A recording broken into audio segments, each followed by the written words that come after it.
Welcome to Property Mama Adventures in Real Estate, episode 39. Each week we come on here and share all the goings on and shenanigans in the world of real estate. If not met before, my name is Wendy Chamberlain and I'm a buyer's agent, buyer's advocate here in Melbourne, Australia.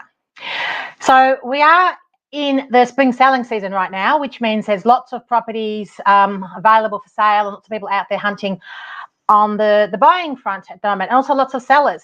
So I wanted to share some of the tactics, strategies, things that you need to be aware of when it comes to buying real estate when you are the buyer.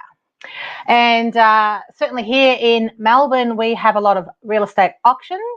Where you're located, it might be more property sales, but both arenas serve a purpose, and you need to know what you're doing and have your wits about you in relation to your tell, because everybody has a tell. And if you think a real estate agent or an auctioneer doesn't know what you're thinking, doesn't know your tell, well, let me burst your little bubble there. They absolutely do. Think about you and your loved one, your nearest and dearest. You know when something is not quite right or they're upset, because they might not say it, but there's a change to their body language. There's a change to how they behave. There might be a change in their languaging. You know something has shifted, and that's a tell. And the same thing absolutely is and can be applied to the world of real estate. Everybody has a tell.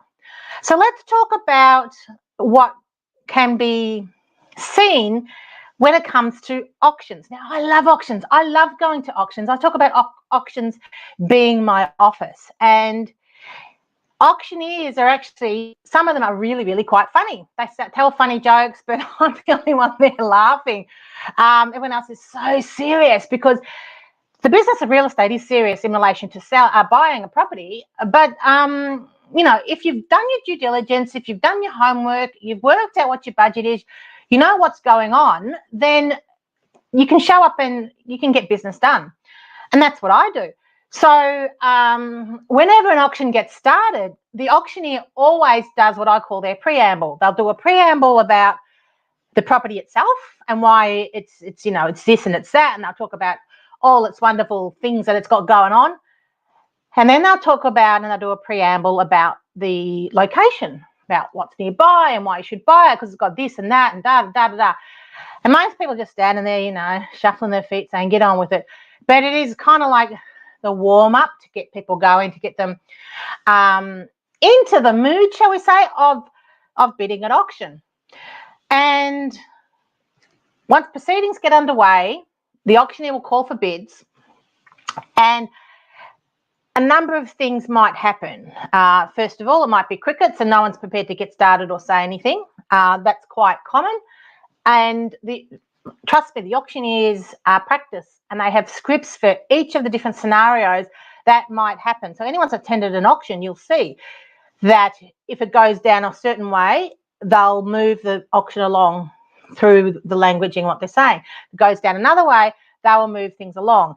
If people bid and it's not where they want it to be, they will move things along. They've got scripts. They practice what they're doing. And so they are, let's call them students of the crowd. They watch the crowd because they're watching for the body language. They're watching for the tells.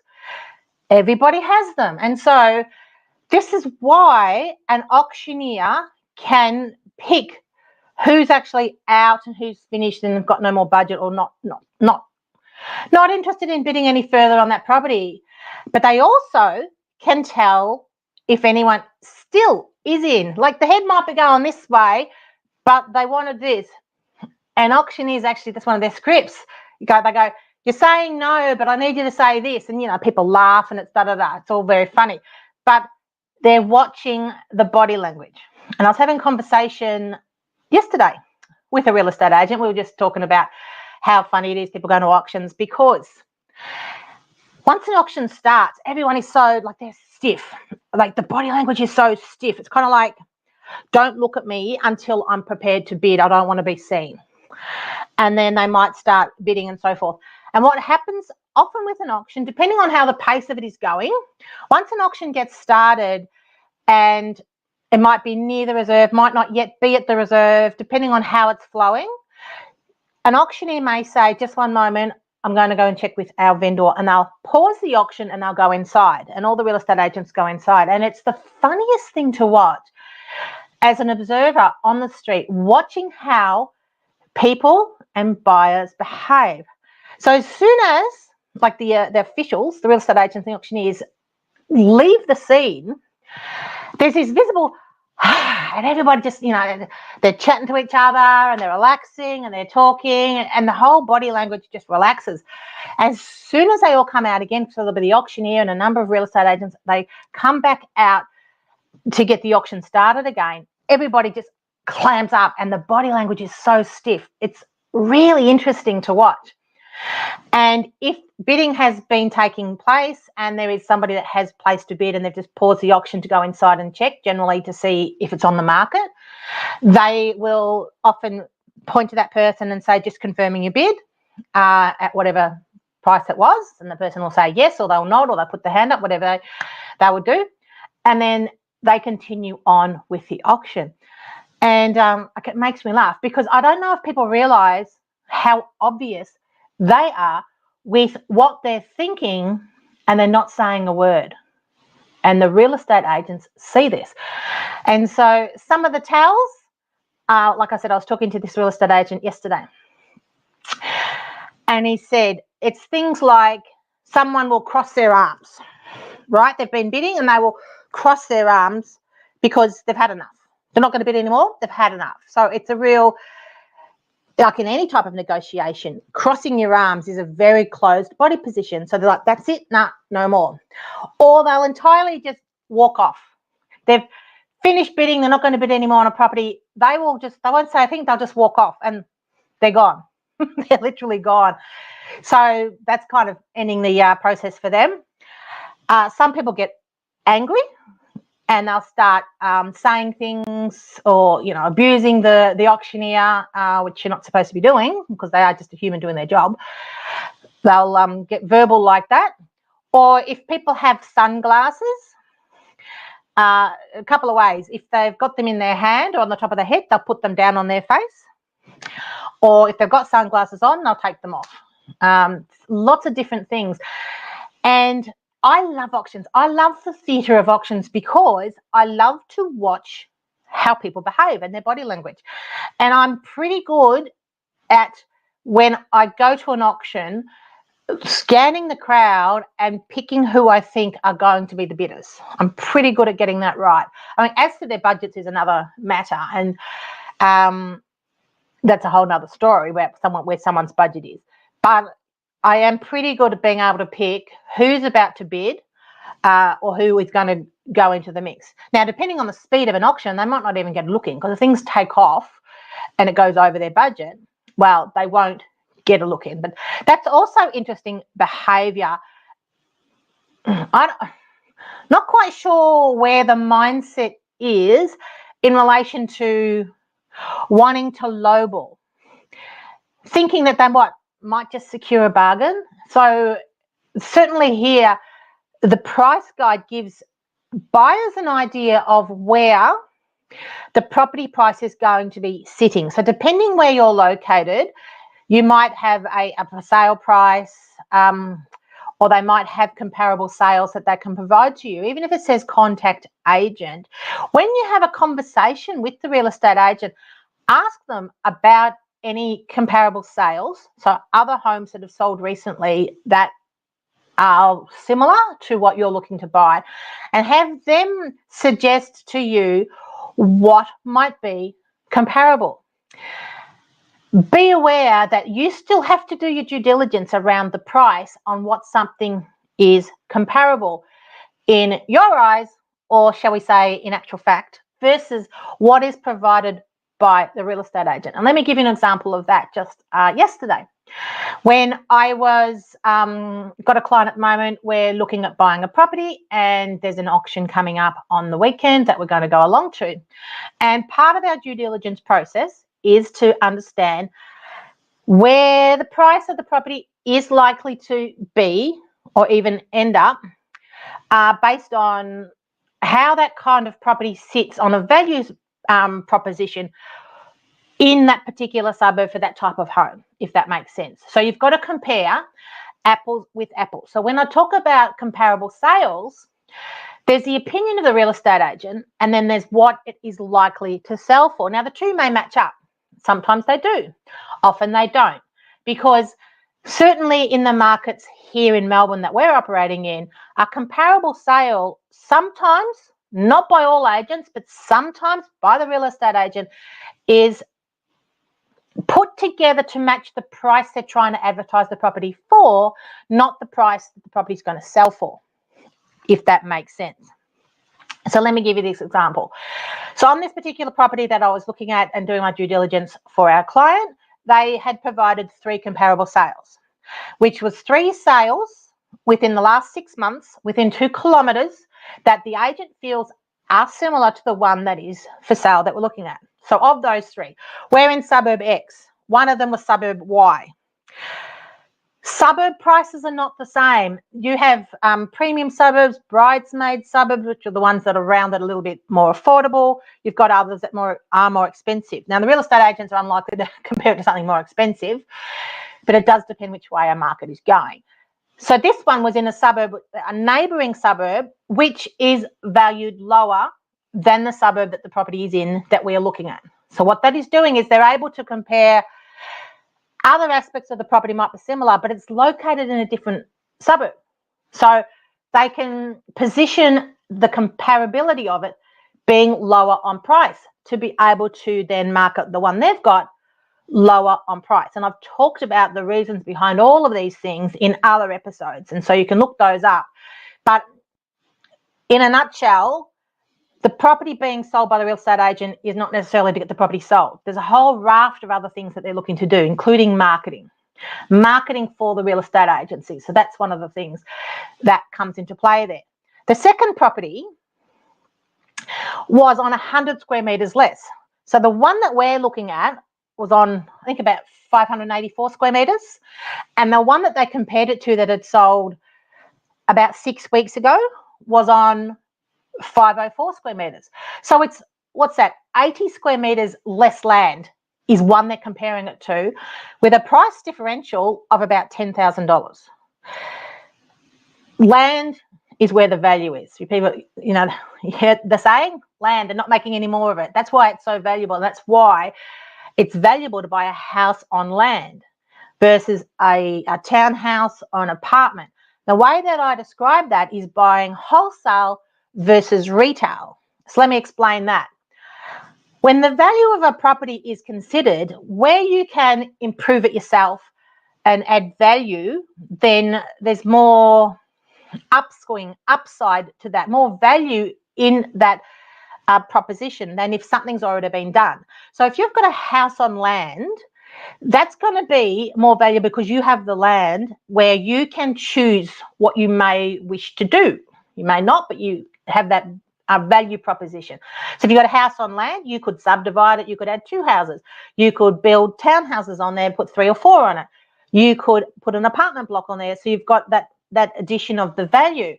Whereas if you're buying those end products, it means someone else has gone in and got the wholesale value and then created something to create the retail. That is why buying townhouses or apartments I refer to as buying retail, because if you buy an apartment, there's not much more you can do to it because you've usually got people above you, below you. It's all been done and you're buying a retail product and you don't even own the land. You own one little portion of the land. So land value is very, very important. So if they're comparing a property that's on a smaller block but it's a very similar size, it's not comparable because the home you're looking at, which is on 80 square metres more, is going to have that much extra value in the land. So that one's not comparable at all. And the third one was a home that was in a totally different pocket. So it was within the 2 kilometres, but it was in a totally different pocket of the suburb. So again, that's not comparable. So when you are looking at the value proposition of your due diligence on what the home might be worth that you're looking to buy, you've got to consider all these things. Things like the number of bedrooms and bathrooms in particular, the state of the renovation. Are they newer? Have they been updated? If they haven't been updated, take that into consideration. Things like, has the house got a garage versus just a carport versus no car accommodation at all? So the more that the car accommodation is there, the more the value is seen and perceived by the buyer. So it's things like that. So it's a very curious thing, price guides. But you do your due diligence. And the other thing I talk about with auctions is that there might be a value that the home is worth and the vendor will sell the home for. But then we look at what the buyer will pay. And there is often an emotional price. And that is what we see at auction all the time. We come back to talking about the towels. So do your due diligence, work out your budget for that home. So you may have more money to spend, but is the value there for that home? Because if it's not, then don't go over your budget on that home. Into the mix there, you have to consider how long you're going to hold the property for. Because if this is going to be a 20-year hold, it's the forever home, well, then you may choose to perhaps spend a little bit more to secure that home if you've fallen in love with the home. But don't overspend on a home, because it takes, I talk about real estate as a very forgiving investment vehicle. Even if you're buying a home, it's still an investment in property, but it's forgiving over time. It's not forgiving in the short term. It's not forgiving in the short term. And I was talking to a real estate agent last week, and she has a property that she has just sold to someone who was looking to downsize. So they purchased this property to downsize, and then the purchaser, they've only been in there a few months, is now deciding to sell it because she's not close enough to her grandkids, and she wants to sell the property to move closer to the grandkids. So she's only just bought it. She's going to get absolutely slammed on the stamp duty, because when you buy real estate here in Victoria and wherever you are located, there's property taxes that are always imposed when you purchase a property. That basically goes. That money is gone. It's not an investment in your home. You have to pay that to the government, and it's gone. You don't get that money back. So if you then immediately want to sell the property and then go and buy somewhere else, you're paying stamp duty a second time. That's the first thing I'll say. But you're wearing the cost on that stamp duty, because if you're buying and selling your home within a matter of months, the market, most of the time, unless it's roaring and going upwards, you're not going to pull back that money in on the resale. You're going to basically blow that money, because your property within a matter of months is unlikely to have gone up a lot, like a lot of thousands and thousands of dollars. It's just unlikely to happen. Like I said, if the market's roaring along, you might be able to do it. But most of the time, if you've just bought a property and then 2-3 months later you want to sell it, you're going to get absolutely buried on your stamp duty. But she's made a decision that she wants to sell the property. And so all kinds of things go on with real estate. Like, I hear all kinds of things, situations. So it was more important for this person to be much closer to her grandkids versus having the home that was a perfect downsizer home for her, a nice, new, well-maintained, nothing to do home, but it's not close enough to her family. And so she's selling up. So it's very, very curious. So if you're going and bidding at auction, understand you will have a tell. As much as you think that you're going to be able to hide it, you won't be able to hide it. Same with negotiating, which is often just on the phone. The tone of voice that you use, pauses in the conversation, the language that you use, the questions that you ask are all going to be assimilated by the receiver, by the person, generally the real estate agent that you're talking to. So when I'm on the phone talking to real estate agents, and this is what you're going to have to do if you're out there trying to buy a property, is understand what they're saying and the underlying meaning and inferences of what they're saying.